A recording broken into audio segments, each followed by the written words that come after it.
الرسالة بتاعت أنا كنت أسوأ ابن لأفضل أب. دلوقتي بعد ما حضرتك خلاص راجل كبير ومتجوز وعنده ابن، يعني قرايته بقى للسطر ده ان هو عايز يفسره ويقول من خلاله ايه، انه اكتشف ايه بعد ما لقى انه في فترة كتيرة ضيعها من حياته وهو معتقد ان على خلاف مع والده، لكن اكتشف حاجات كتير لما كبر وادركها بشكل مختلف.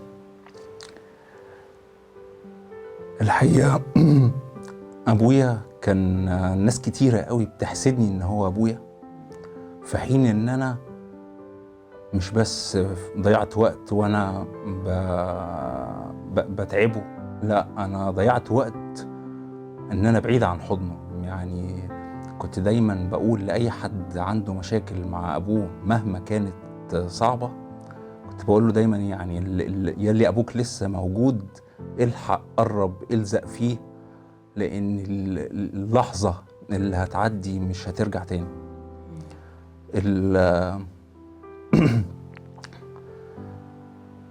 اكيد طبعا، يعني مهما كان الحياة بتاخدنا في سكك كتيرة،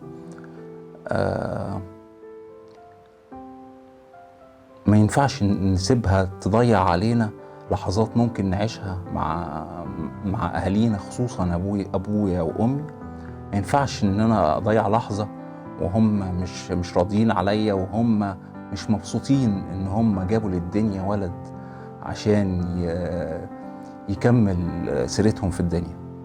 حسيت ان انت يعني ممكن يكون احساس قاسي جالك بقى باشكال مختلفة، فكرة انك ما فرحتوش بيك في فترة ما كنت صغير، يعني ما كنتش صاحبه، ما كنتش مستوعبين بعض، حسيت ان انتوا الاتنين خسرتوا الفرحة دي. الحقيقة في مرة بابا سألني، قال لي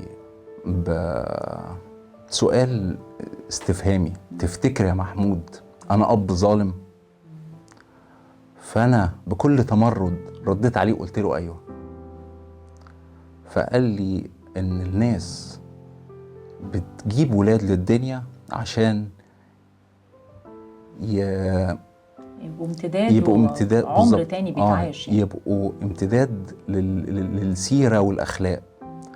فلو أنت خدت مني حاجة واحدة من الأخلاق، يبقى ده امتداد لاسمي ولسيرتي الطيبة، وامتداد لعملي في الدنيا.